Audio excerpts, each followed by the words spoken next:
അതെ, ഈസി ആയിട്ട് വരയ്ക്കാൻ പറ്റുന്ന ഒരു ആർട്ട് എങ്ങനെ ശ്രദ്ധയില്ലായ്മ കൊണ്ട് കുളമാക്കാം എന്നാണ് ഇപ്പോൾ കണ്ടത്. അപ്പോൾ ഇന്നും ഒരു സെൻറ്റാങ്കിൾ ആർട്ടാണ്. വളരെ ഈസിയാണ് ഇത് വരയ്ക്കാൻ. എന്തായാലും നമ്മൾ മാർക്കേഴ്സൊക്കെ മേടിച്ചല്ലേ, അപ്പോൾ ഇതൊക്കെ ഉപയോഗിച്ച് ഒരു കളർഫുള്ളായ സെൻറ്റാങ്കിൾ ആർട്ടാണിത്. ആദ്യം എപ്പോഴത്തെ പോലെ ബോർഡർ വരയ്ക്കാം. പിന്നെ വീഡിയോയിൽ കാണുന്ന പോലെ ഇത് കവർ ചെയ്യുന്ന രീതിയിൽ ഹൊറിസോണ്ടലായിട്ടും വെർട്ടിക്കലായിട്ടും കർവ്ഡായുള്ള ലൈൻസ് വരച്ചു കൊടുക്കുക. ഇതിന് നമ്മൾ വരച്ച് വലിയ കോംപ്ലിക്കേറ്റഡ് ഒന്നും ആക്കുന്നില്ല. ഇനി ഇതിൻ്റെ അകത്ത് അതിൻ്റെ കോർണേഴ്സ് വിട്ട് ചെറിയ ചെറിയ റൗണ്ട്സ് വരച്ചെടുക്കുക. ഇനി വിട്ടിരിക്കുന്ന കോർണേഴ്സിൽ ഒരു ബ്ലാക്ക് സ്കെച്ചോ ബ്ലാക്ക് മാർക്കറോ വെച്ച് ഫില്ല് ചെയ്ത് കൊടുക്കുക. ഇനി ഈ കാണുന്ന കളങ്ങളിൽ നമുക്ക് പേസ്റ്റൽ കളേഴ്സ് കൊടുത്ത് ഫില്ല് ചെയ്യാം. ഈ കളേഴ്സൊക്കെ ഞാൻ ഇന്നലെ പറഞ്ഞ പോലെ തന്നെ ഉപയോഗിക്കാൻ വളരെ ഈസിയാണ്. നല്ല പിഗ്മെൻറ്റഡ് ആണ്.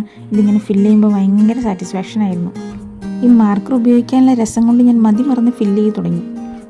വാം ഗ്രേന്ന് മത്തങ്ങ അക്ഷരത്തിൽ ഉണ്ടായിട്ട് കൂടി അത് ക്യാമറയിൽ കാണിച്ചിട്ട് ഞാൻ നേരെ പോയി അതെടുത്ത് വരച്ചു. പിന്നെ ഞാൻ അതിൻ്റെ മുകളിൽ അതേ കളർ പേപ്പർ ഒട്ടിച്ച് അതൊന്ന് അഡ്ജസ്റ്റ് ചെയ്തു.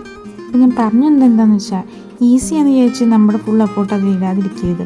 ഇത് നമുക്ക് ഈസി ആയിട്ട് ചെയ്യാം, നമുക്ക് എളുപ്പമാണല്ലോ ചെയ്ത് തീർക്കാം, അങ്ങനെയൊന്നും വിചാരിച്ച് നമ്മൾ അതിൽ ശ്രദ്ധ കുറയ്ക്കരുത് എന്ന് ഞാൻ പറഞ്ഞു തന്നെ.